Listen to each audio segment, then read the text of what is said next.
নারায়ণগঞ্জ খানপুর চাষারা ঘোরার পর আমরা এখন আছি উদারাঘাট। এখন ফুচকা খাবো, সাথে বার্গার খাবো। ভাই আপনার নাম কি? শামীম ভাই, কতদিন যাবো দেখেন দোকানদারি করতেছেন? তাই, আপনার দোকানের নাম কি? River side cafe. খুব সুন্দর একটা নাম, মানে মানানসই এক নাম, জায়গা অনুযায়ী মানানসই এক নাম। শামীম ভাই আমাকে খুব রিকোয়েস্ট করে একটা ফুচকা খাওয়ালো, মানে আসলেই টকটা আমার খুব ভালো লাগছে।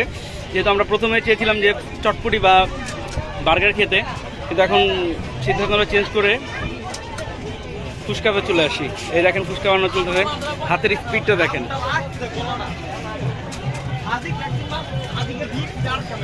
শামীম ভাইকে আমি বললাম যে শামীম ভাই টকটা বাড়া দেন। শামীম ভাই বললো ফুচকা নেওয়ার পর যতখানি টক লাগে আপনাদের তত টক নিতে পারবেন, সমস্যা নেই।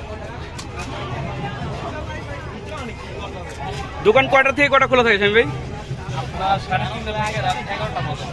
11টা। সবসময় তো আপনি থাকেন নাকি?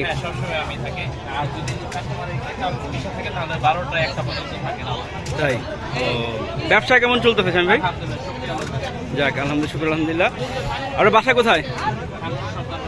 ও, আর এই ভাইয়ের নাম কি? সরি, নাজিম হোসেন ভাই। নাজিম হোসেন ভাই কি ওনার সাথে আছেন নাকি? ও, দ্যাটস গুড।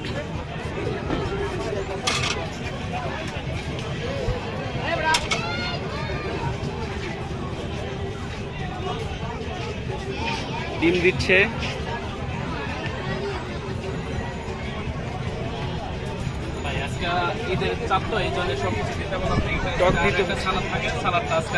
আচ্ছা সমস্যা নেই, একটু চাপের কারণে বুঝতে পারছি, কারণ মানুষ সব ছুটিতে আছে তো।